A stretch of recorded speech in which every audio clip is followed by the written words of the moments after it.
né? Muito bem. E enquanto isso, enquanto eu estou desenvolvendo aí os meus temas para as aulas, eu tenho pensado, né, refletido aí bastante sobre o nosso papel de mãe, né, sobre esse nosso ser mãe. E com isso eu tenho feito algumas postagens nesse sentido, né? E hoje, antes da gente entrar diretamente no tema da reflexão de hoje, eu queria só fazer um pequeno parênteses aqui, que hoje eu assisti, por um acaso, eu assisti um trechinho da live do Dr. Ítalo. Ele estava conversando hoje com um médico, né? E ele comentou, ele fez uma apreciação lá sobre um aspecto que eu nunca tinha pensado antes. Nunca tinha pensado. E aquilo... Gente, deixa eu silenciar esse meu amadinho aqui, porque senão eu não vou conseguir trabalhar. Cadê o silêncio? Pronto. Então ele estava falando ali sobre uma questão, um aspecto da vida de Nossa Senhora, né? De Maria, mãe de Jesus. Maria, mãe de Jesus, ela havia se oferecido, né? Se entregue a Deus, né? A ideia dela era servir no templo, não era ter uma família, não era casar. Né? A ideia dela era ter uma entrega plena a Deus, ao serviço de Deus no templo. E aí o que acontece? Quando ela recebe o anúncio do anjo, né? E o anjo muda toda essa perspectiva dela, falando que agora ela ia ser mãe, o que acontece? Ela se depara, aí isso aí foi o desenvolver do Ítalo, né? Ela se depara com a situação, peraí, mas agora que eu vou ser mãe, como é que eu vou fazer? Porque até então eu não havia me preparado para isso. Eu havia me preparado para servir no templo e não para ser mãe. Então, quando Nossa Senhora vai ao encontro de Isabel, a sua prima idosa, né, que por um milagre estava ali grávida, ela foi não somente para ajudar essa prima idosa, mas principalmente para aprender como ser mãe, vivenciar, ter essa experiência dentro de um lar para poder criar, né, e educar um filho. Eu achei isso assim demais, eu nunca tinha parado para pensar sobre esse aspecto, né? Isso faz um link com a nossa conversa de segunda-feira, né? Que hoje em dia, o que acontece? Qual a nossa grande dificuldade em educar?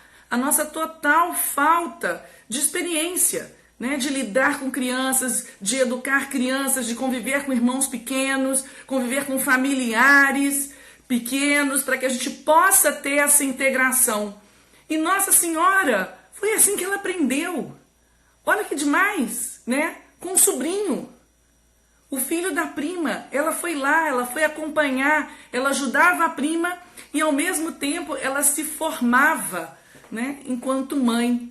Agora imaginem, Maria perfeita, né, com todas as virtudes, tendo que aprender. Então, olha que lição pra gente, né? Nós que não temos essa perfeição, nós que somos tão falíveis, né? Tão cheias de limitações, e nós queremos sair assim, sendo mãe, sem parar para aprender, sem parar para ter um mínimo, né, de vivência e de experiência. Então, para nós, né, que já passamos dessa fase, que já somos mães, né, como é importante, então, a gente buscar essa ajuda através do convívio com outras mães que já tenham experiência, por mães com filhos maiores, que já viveram, né, como é importante essa troca de experiências para fortalecer esse nosso dia a dia enquanto mães, tá? Então era isso, fechando esse parênteses, porque eu ouvi isso hoje e isso mexeu bastante comigo, né? Essa nossa necessidade, de fato, de aprender a educar um filho, né? Que isso não vai brotar, né? E aí, falando então sobre o nosso post de hoje, né? Por que fazemos o mal? Ai, Adriana, você pegou pesado. Uma mãe fazer o mal? Gente, eu não sei vocês, mas eu faço, né? Eu faço. Se a gente não tem consciência de que a gente faz o mal, a gente está meio mal parado, né?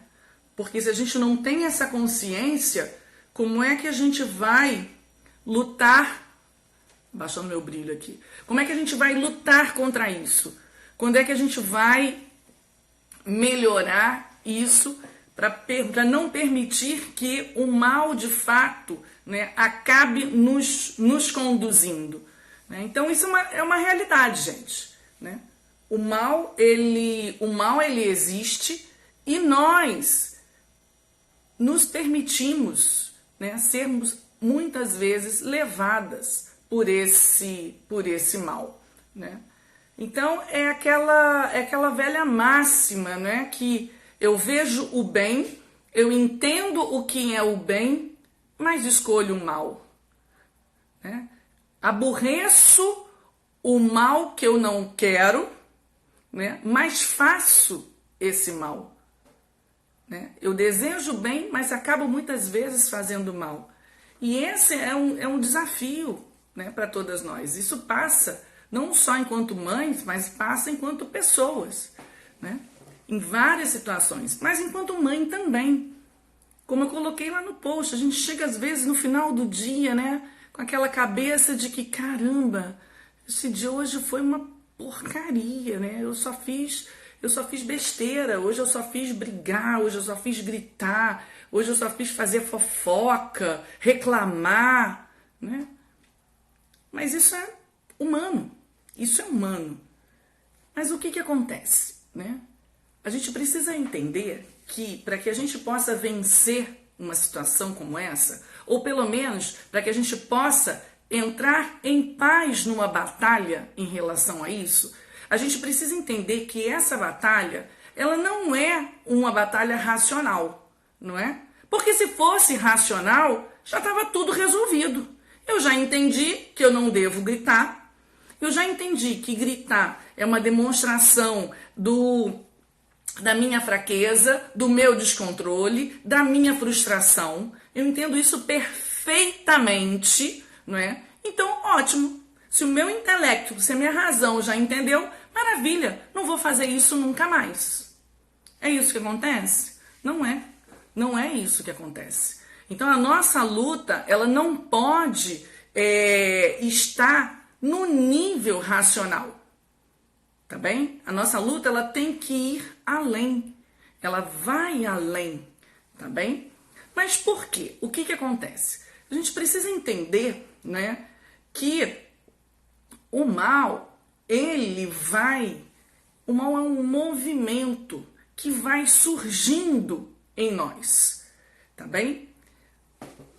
Eu aqui, em princípio, eu não queria falar nos aspectos filosóficos cristãos em relação a essa percepção do mal. No final, até se sobrar tempo, eu até pretendo entrar um pouquinho realmente nisso, mas eu queria entrar de uma forma em que todo mundo pudesse acompanhar esse pensamento sem grandes preconceitos, né?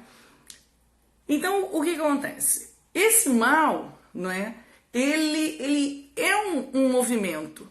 Ele é um movimento que vai surgindo na gente à medida em que a gente não consegue, né, se satisfazer com aquilo que nós temos. À medida em que a gente se vê incapaz, impotente, limitado. E aí entra, então, um aspecto de rebeldia em nós, tá bem? Então, por isso que eu botei ali aquela foto do casamento, né? Aquele sim do casamento, que é um sim bem emblemático, né? Quando a gente dá o sim no casamento, a gente racionalmente, a gente sabe o que está nos esperando ali. A gente conhece, não perfeitamente, né? Nunca conheceremos perfeitamente, mas conhecemos um pouco, né? Daquele marido ali que vai se tornar, aquela pessoa que vai se tornar o nosso marido naquele momento. A gente já sabe os desafios, né, financeiros, os desafios, às vezes, muitos de viagem, de mudanças. Né? A gente já sabe que a gente vai enfrentar um monte de desafios e que virão os filhos, as dificuldades, mas a gente está ali naquele momento dando um sim, né? Acreditando que nós vamos ser felizes. Né, que apesar disso tudo, né, apesar desses defeitos, apesar dessas dificuldades, nós vamos ser felizes. Nós estamos colocando aqui o nosso sim de ajudar a fazer com que essa felicidade se realize. Ajudar o querer fazer com que o outro seja feliz. A gente, em geral, né, embarca no casamento, ainda mais, principalmente se a gente conseguiu passar por uma boa preparação, por uma boa formação, a gente vai entrando nessa. A gente já tem essa expectativa de felicidade, né? A gente vai e não fica se atentando a esses detalhes. Só que aí o que acontece? No momento em que o casamento começa, essa vida a dois começam pequenas tentações, né? Aquelas tentações que, poxa, esse meu marido, ele gosta de reclamar um pouquinho, né? Ele sempre gostou de reclamar um pouquinho. Ah, mas agora eu queria que ele não reclamasse nada. Ele sempre foi assim, bagunceirinho, né? Agora que casou, eu queria que ele fosse a coisa mais ordenada da face da terra. Então, vão entrando essas pequenas tentações em que a gente passa a querer que o outro seja perfeito. Para quê? Para nos atender. A gente passa a querer que as circunstâncias do nosso dia a dia sejam perfeitas. Para quê? Para nos atender. Então, a gente quer um marido perfeito, a gente quer uma casa perfeita, a gente quer um emprego perfeito, a gente quer amigos perfeitos, a gente quer filhos perfeitos. E quando a gente busca a perfeição, o que a gente está buscando? Eu já falei isso aqui. A gente está buscando o nosso umbigo. A gente está buscando o nosso egoísmo. A gente está buscando a nossa autossatisfação. Que tudo seja perfeito para eu poder ser feliz, para eu poder ficar bem, para eu não precisar me cansar, não precisar me estressar, não precisar me doar, para que todos me sirvam. É isso, gente. A busca da perfeição nada mais é do que esse egoísmo, desse olhar simplesmente para o nosso próprio umbigo e querer ser satisfeito o tempo todo. Então, esses pequenos detalhezinhos, não é, esses pequenos desejos vão então minando aí a nossa percepção de felicidade. Não, então agora eu não posso mais ser feliz. Eu tenho um marido tão bagunceiro, eu tenho um marido que não me ajuda em nada. Como é que eu vou ser feliz com um marido desse? Meu amor, você disse sim pra ele, você achava que ia ser feliz, agora você tá vendo que não dá? Que história é essa? Você prometeu que você iria fazê-lo feliz. E agora você está buscando que ele te faça feliz? Que história é essa? Né? Você afirmou que iria receber os filhos, né, como presente de Deus e tudo mais. Não, agora não. Agora tá me dando trabalho, não tô querendo mais não. Quero mais não. Né? Então, isso é que vai de verdade afastando a gente da verdadeira felicidade. Né? A gente fica jogando, a gente passa a jogar a felicidade lá para frente. Então, agora eu só vou poder ser feliz lá na frente. o dia que eu tiver com muito dinheiro, que eu puder fazer aquelas viagens todas, quando os meus filhos forem perfeitamente obedientes, quando o meu marido fizer tudo o que eu quiser, né? A gente vai jogando isso lá para frente. A gente vai duvidando da nossa capacidade de ser feliz agora. E aí ferrou. Se a gente começa a permitir que essa dúvida, né, entre na nossa vida, acabou. Aí que a gente não vai conseguir ser feliz mesmo. Porque é aí que a gente vai se voltar cada vez mais pro nosso umbiguinho. Tá certo? Então, o primeiro movimento nosso é entender que nós fomos feitos, né? Nós começamos uma família, né? Para começarmos a viver essa felicidade desde o primeiro momento. Para viver essa felicidade no nosso dia a dia, a cada dia, e não lá num futuro distante. Então eu posso ser feliz hoje, independente das minhas circunstâncias. Ah, Adriana, mas eu estou com um filho doente. Ser feliz não significa que a gente não vai passar pelos sofrimentos. É a gente saber aproveitar os sofrimentos, entender os sofrimentos e, se a gente não consegue entender, né, aceitar esses sofrimentos para que a gente possa ser feliz. Porque o sofrimento ele é inerente na nossa vida. O sofrimento ele vai sempre existir. Agora, se a gente luta contra ele, se a gente se revolta contra ele, o que nos resta? Desespero. Puro e simples desespero. Pura e simples infelicidade. Então, gente, não adianta, não existe fórmula mágica para a gente se livrar dos sofrimentos. Os sofrimentos estão aí. Eles estão aí para serem vividos e aproveitados. E nós estamos aqui para sermos felizes com esses sofrimentos. Se a gente não resiste, se a gente não luta contra, se a gente sabe aproveitar esses sofrimentos, a gente consegue ser feliz no nosso dia a dia. Na nossa luta de dia a dia. Com um filho doente, com um filho desobediente, com um marido que não ajuda. Tudo isso é possível da gente ser feliz. Com a casa pequena, sem carro, sem viagem, com a sogra que perturba. E a gente não vai ser feliz por conta disso?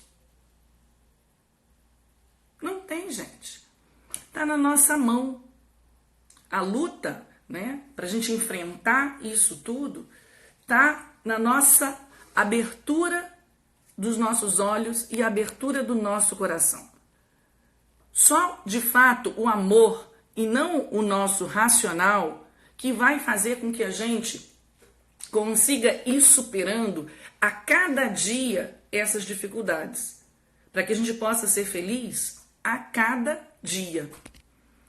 Então, não pensando nessa felicidade egoísta, né, de querer ser satisfeito, mas naquela felicidade de que o que eu posso fazer, né, para fazer com que os meus sejam felizes hoje, para que eles estejam bem hoje. Então, como eu comentei, não é um simples resignar-se, né? Ah, não, eu tenho essas minhas limitações, meu marido tem as limitações dele, meus filhos têm aquelas limitações, então eu não tenho que fazer, eu tenho que aceitar, a Adriana falou que a gente tem que aceitar, e eu vou cruzar os braços aqui e vou ser feliz. Não vai. Lógico que não vai. Porque não é um simples resignar-se, é um entender que todos temos limitações e que nós, através da nossa dedicação, do nosso serviço, do nosso olhar amoroso, querendo o bem do outro, nós vamos conseguir fazê-los felizes. Ah, Adriana, mas se eu corrijo meu filho, quando eu dou ali, né, uma trava nele, meu filho não fica nada feliz, ele fica triste. Ele chora, diz que não me ama. Não, amor, seu filho não ficou triste não, seu filho ficou frustrado. Triste ele vai ficar lá na adolescência dele, quando ele começar a fazer péssimas escolhas, porque ele nunca recebeu um não, nunca recebeu uma correção sua. Então, tristeza de filho, ó, criança pequena dificilmente tem uma tristeza se tem pai e mãe dentro de casa que dão atenção e carinho para ele. Criança não tem grandes matérias para sofrimento, para tristeza. Não tem. Bronquinha da gente? Uma consequência? Tirar uma sobremesa? Deixar um tempo no quarto? Né? Ensinar a dormir? Ensinar a comer e ele chorar? Isso não é tristeza não, gente. O choro dele é pura frustração. Só isso. No fundo ele está ali feliz. Nossa, como minha mãe me ama, como minha mãe está aqui, se preocupando comigo, se dedicando a mim. Olha o tempo que ela investe em me ensinar a comer, olha o tempo que ela investe em me ensinar a dormir, em me ensinar a tomar um banho, me ensinar a arrumar as minhas gavetas. Tá bem? Então a gente precisa, né, focar, como eu coloquei lá, em 3 pontos de luta. Então, o primeiro é entender essa questão do sofrimento, né, gente? O sofrimento é inerente, não adianta eu querer lutar contra. Não adianta eu vou fazer de tudo para não sofrer. Aí que você vai sofrer mesmo. Não tem como a gente fazer de tudo para não sofrer. Tá bem? Então, é aceitar isso. Aceitar que o sofrimento existe e que a gente pode e deve aproveitar esses sofrimentos para o nosso crescimento, para que a gente possa amadurecer. Todo sofrimento traz maturidade. Então, por isso, né, que hoje em dia as pessoas estão tão imaturas. Elas fogem do sofrimento, elas não querem enfrentar os sofrimentos. Os pais querem blindar esses adolescentes, essas crianças todas de sofrimento. Então, por isso, elas não amadurecem. Não amadurecem. Não conseguem ter força para enfrentar o restante da vida. Então, é aceitar isso e entender, né? Ah, então eu vou sair caçando sofrimento aí para mim adoidado. Não tem que caçar nada, amor. Né? Fica aberta ao que a coisa acontece, ao que acontece para você todo dia. Tá certo? Você já vai ter muitos desafios, com muita dor aí no seu dia a dia. Principalmente se você é mãe de muitos filhos e filhos pequenos. É dor todo dia. Mas isso não significa infelicidade todo dia. Não é. Então entender, veio um sofrimento, nossa, deixa eu aproveitar. Deixa eu aproveitar. Opa, tá vindo uma onda, deixa eu surfar nessa onda. Essa onda vai me levar longe. Essa onda vai me levar longe. Tá bem, gente? Muito bem. O segundo ponto, né, como eu coloquei lá, é aceitar que levar uma família, que ser mãe, que cumprir com essa vocação de ser mãe, tem um peso. Tem um peso. É pesadinho, sim. Não é levinho pra ninguém. Ah, não. Aquela Joaninha lá que aparece lá no jornal, na Globo, né? Olha a vida que ela tem. Olha que facilidade. Camarada, você não tá na pele dela pra saber. Não é porque tem muito dinheiro, tá certo? Que é fácil tocar a vida de mãe. A gente não pode julgar ninguém. Assumir a vida, né, de uma família, a estrutura de uma família e tocar essa estrutura é pesado, sim. Tem um peso, sim. E se você fica esperando o dia em que isso vai ficar leve, amor, tua vida passou e você não viu, porque isso não vai acontecer. Não vai acontecer. Ah, eu vou esperando meus filhos crescerem e virarem adolescentes. Ih, não, agora tô esperando casar e vai tudo embora, vai ter neto. Se você for mãe, esse peso, querida, vai te acompanhar. Agora, assim como o sofrimento, esse peso é um peso bom. É um peso leve. É um peso leve. Tá bem? E o terceiro, né? E o terceiro ponto, que hoje em dia eu acho que também, né, movimenta muito a gente, é essa coisa da gente querer. Ai, eu queria poder fazer tudo o que eu quero. Né? Dá aquela louca. Ai, mas por quê? Por que eu não posso fazer isso? Eu queria tanto sair, sei lá, todos os dias, à noite, ou todo final de semana, de madrugada, curtir a noitada com meu marido. Ai, tá vendo que droga de vida que eu não posso fazer isso? Né? Ou não, eu queria estar viajando todas as férias, ou eu queria... A gente começa a criar uma série de quereres, né? De loucuras, e de achar que se eu não fosse mãe, se eu não tivesse essa família, eu estaria fazendo isso. Será que estaria fazendo mesmo? Camarada, nós somos limitados. Ninguém, nem a pessoa mais rica do mundo, com o maior poder do mundo, pode fazer o que quer. Não pode. Bota essa pessoa dodóizinha, doente, e vê se ela vai poder fazer o que ela quer. Quero ficar boa. Quero ficar saudável. Ela vai conseguir? Se ela perde uma... Deus me livre e guarde.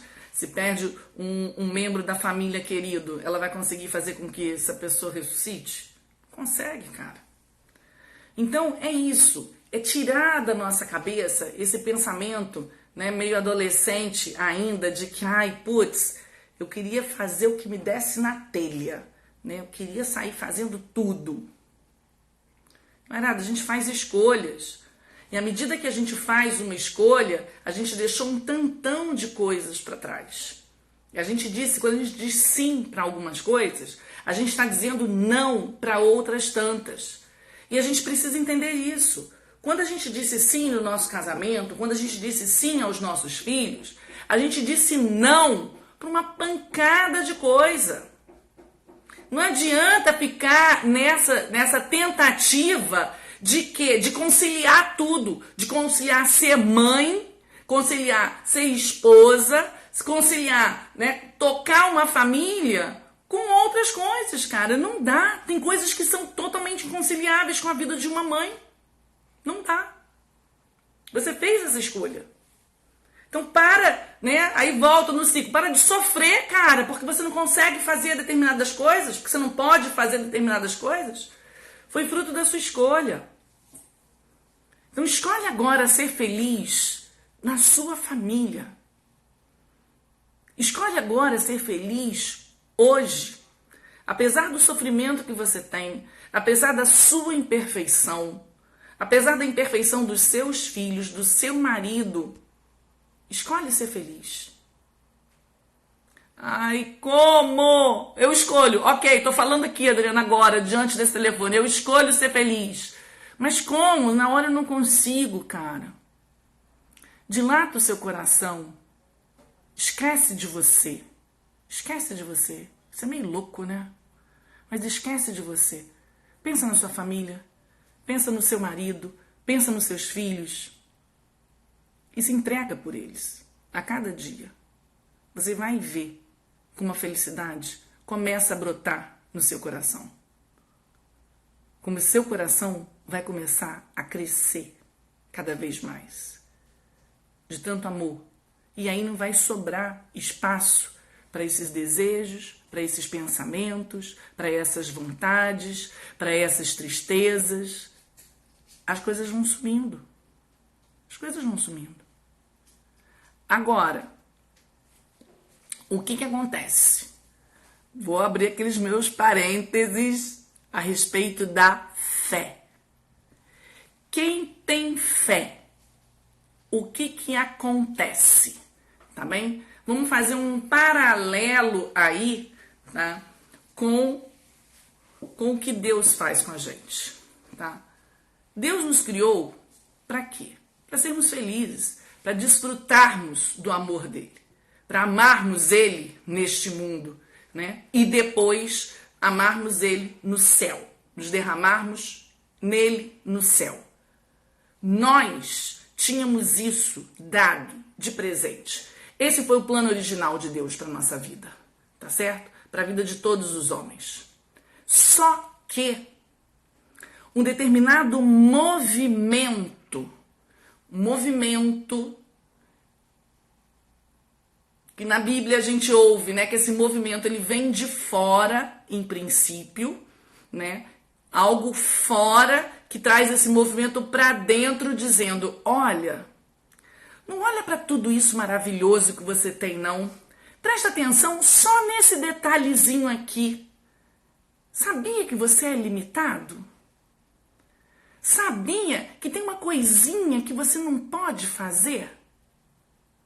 E a gente sabe que a mulher, não é? Que Eva, lá no Gênesis, ela ouviu isso. Ela tinha tudo, a vida era perfeita, ela só tinha uma limitação: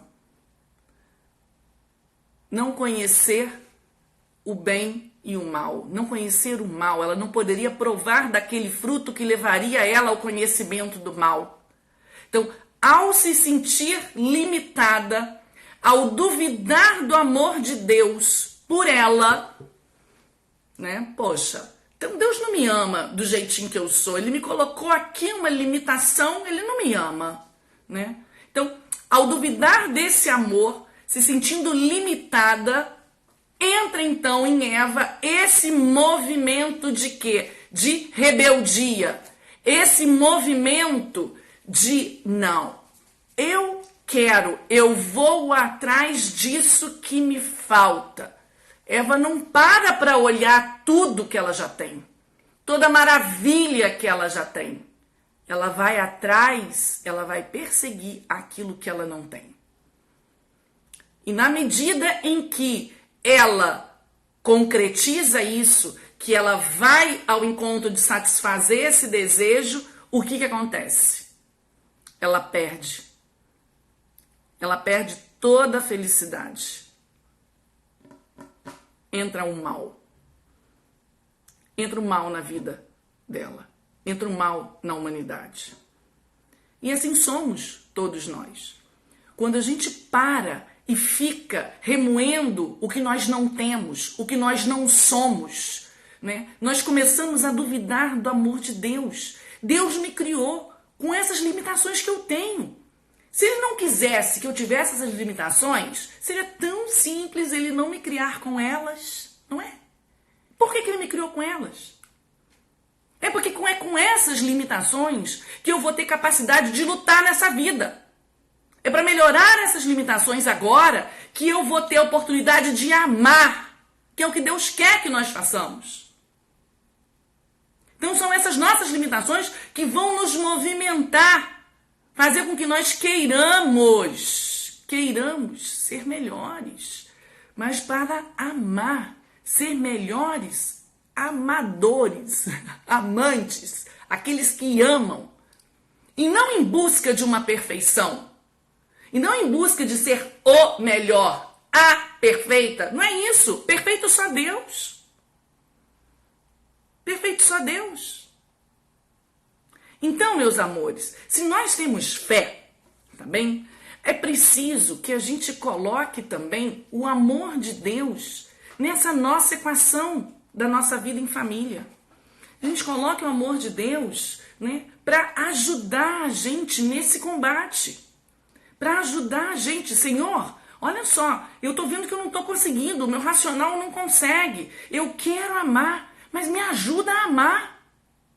E se eu tenho fé, né? Se eu fui batizada, eu tenho fé, eu tenho o amor de Deus em mim. E esse amor é que vai se juntar ao meu amor e vai me dar força para empreender essa luta.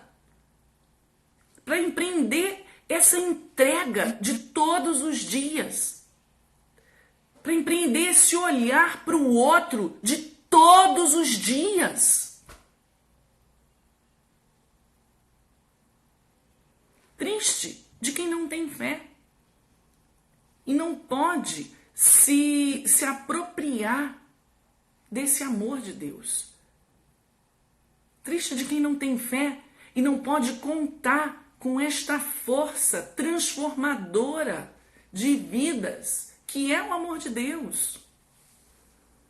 Então, mãe, se você tem fé, né? Se você acredita no amor de Deus, se você acredita que Deus te ama, que fez você do jeitinho que Ele queria que você fosse, que fez o seu maridinho do jeitinho que Ele queria que fosse, e os seus filhinhos do jeitinho que Ele queria que fosse, porque Ele tem um propósito nisso tudo. Ele tem um propósito nisso tudo. Ele quer fazer com que a gente se ame mais. E a gente pode amar mais. E com a ajuda dele, a gente pode amar muito mais. Sem a ajuda dele, é complicado. É complicado. Mesmo quem não pede ajuda, ele vai sempre ajudar. Mesmo quem acha que não tem ajuda dele, sempre tem. Agora, se a gente tem a consciência disso, se a gente tem essa capacidade de enxergar isso e trazer isso para o nosso nível de consciência, para o nosso nível de dia a dia, é muito melhor. É muito melhor. Nós sabendo disso, né? Que apesar dos meus erros, apesar de eu, né, fazer esse mal que eu não quero, eu chego no final do dia, eu tenho a capacidade de poder refletir, eu tenho a capacidade de poder me arrepender e pedir perdão. E a primeira pessoa para quem eu tenho que pedir perdão é para Deus. E se eu me sinto perdoada por Deus, quão mais fácil é eu acordar no dia seguinte e começar a minha luta. E começar o meu desejo de reforçar o meu desejo de que hoje eu quero amar. Hoje eu quero me entregar pela minha família. Hoje eu vou me entregar para aquele meu filho desobediente, implicante, e passa o dia, né, me testando a paciência. É para ele que eu vou me entregar amanhã cedo. Para ele. Mas com a ajuda de Deus. Tá bem, meninas? Era um pouco isso que eu queria conversar com vocês. Queria que vocês aproveitassem também, né, para quem professa a fé católica, né? Nós estamos começando aí o período da Quaresma. Começa hoje a Quaresma. 40 dias aí de um tempo de conversão. Um tempo de entender que precisamos voltar o nosso olhar e o nosso coração para esse Deus que nos criou e que nos ama. Então é um tempo propício para isso, para essa conversão e também para nossa purificação, tá? Então, por mais que você já esteja convertida, por mais que você, né, já tenha essa fé e essa ligação com Deus, a nossa conversão ela também acontece dia a dia. É corrigir o nosso olhar. Peraí, eu estou de fato olhando para Deus? Converter o meu olhar para Deus? Ou eu estou deixando o meu olhar meio perdido por aí, apesar de conhecer a Deus? Então, vamos aproveitar esse tempo nesse sentido. E nada melhor do que a nossa vida, na nossa família, para nos ajudar nesse processo de conversão e de purificação. Purificação justamente dos nossos erros, desses males que nós vamos fazendo, né, sem muitas vezes nem perceber. Tá certo? Então, é ter esse coração aberto, aproveitar cada dia, aproveitar cada pequeno sofrimento e entendendo, né? Esse pequeno sofrimento, ele me purifica, né? Ele me limpa, ele me deixa cada vez mais apta a receber o amor de Deus. Então, é esse tempo, 40 dias aí para isso, né? E o que ajuda muito, né? O que a Igreja Católica fala, e que hoje foi muito engraçado também, para quem não estava aqui no início da live, né? O Ítalo fez uma live hoje com um médico, e que ele também falou um pouco sobre a Quaresma, né? E que a prática na Quaresma, para que a gente possa né, se aproximar mais de Deus, converter esse nosso olhar para Deus e nos purificarmos, ela se dá através da oração, do jejum e da esmola. E aí o Ítalo, com aquele jeito dele, ele fala: isso não tem nada a ver com prática religiosa. Isso é prática de ser humano, de ser gente. É uma prática de ser gente. Não adianta ficar falando aí que é só coisa de religião, não. Tá? Mas aí já entra daqueles desenvolvimentos dele, e eu tô falando aqui. É prática de ser gente e prática religiosa nossa, né? Manter, o que é a oração? Manter a nossa conversa com Deus. Manter essa nossa proximidade com Deus através da conversa, tá? E a conversa, gente, quando eu falo conversa, é conversa. É chegar, se recolher um pouco, buscar um pouco de silêncio e falar: Senhor, hoje tá difícil, hein? Aquele desobediente lá, vocês estão vendo que eu passei por isso hoje, né?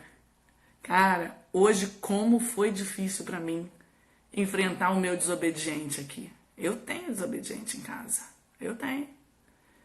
E chegar na minha oração e falar: Senhor, como tá difícil, o que eu preciso fazer? Me ajuda aqui de alguma maneira, né? Então, a oração vai nos ajudar, ela nos aproxima de Deus, ela dilata também o nosso coração, tá certo? O jejum, o que é essa prática do jejum? É você se privar de algo, para você sentir o quanto você realmente é humano, é dependente, que você não tem controle das coisas. E com isso, o que acontece? A gente cai na nossa percepção, né? A gente se torna de fato humilde e vê: cara, realmente eu não sou nada. Eu não sou nada. E junto dessa percepção